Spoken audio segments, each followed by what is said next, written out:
Assalamualaikum warahmatullahi wabarakatuh. Pada kesempatan kali ini, saya Zawa Khairunisa, mahasiswi semester 5 Program Studi Pengembangan Masyarakat Islam, akan membahas tentang pengembangan ekonomi umat. Yang mana pengembangan ekonomi umat ini sebuah konsep penting dalam membangun kesejahteraan masyarakat berbasis nilai-nilai Islam.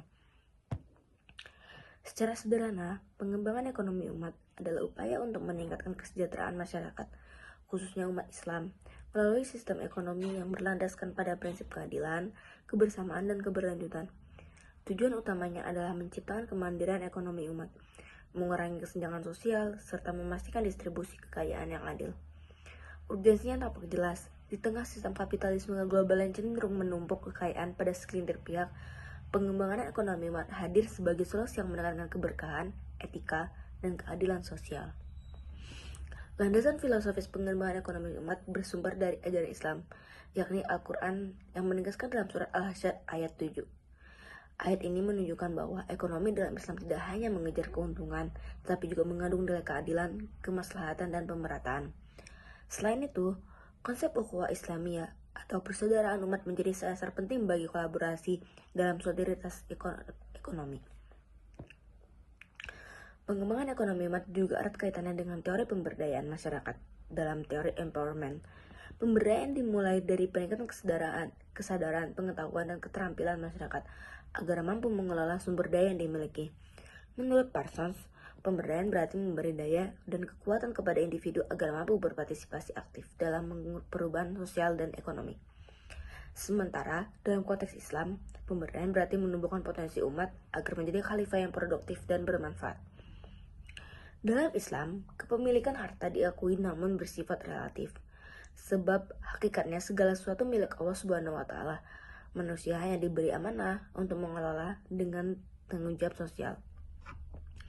Teori distribusi Islam menekankan keseimbangan antara hak individu dan kepentingan masyarakat.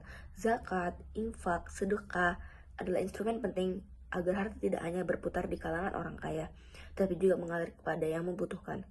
Inilah inti dari keadilan ekonomi yang menjadi ruh dalam pengembangan ekonomi umat. Lembaga keuangan syariah memiliki peran vital dalam pengembangan ekonomi umat.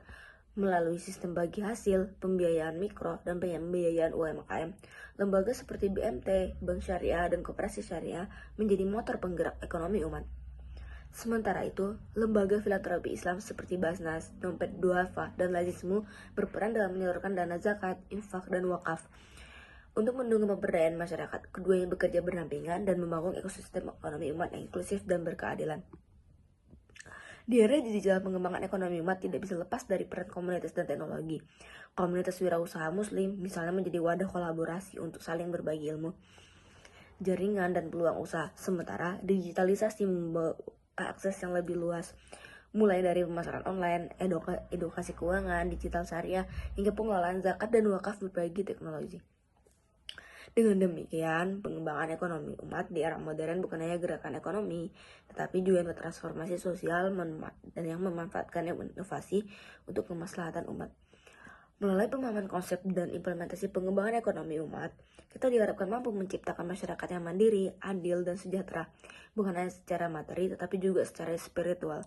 Mari kita jadikan pengembangan ekonomi umat sebagai gerakan bersama untuk membangun ekonomi yang berkeadilan, berkeberkahan, dan berkelanjutan. Terima kasih. Wassalamualaikum warahmatullahi wabarakatuh.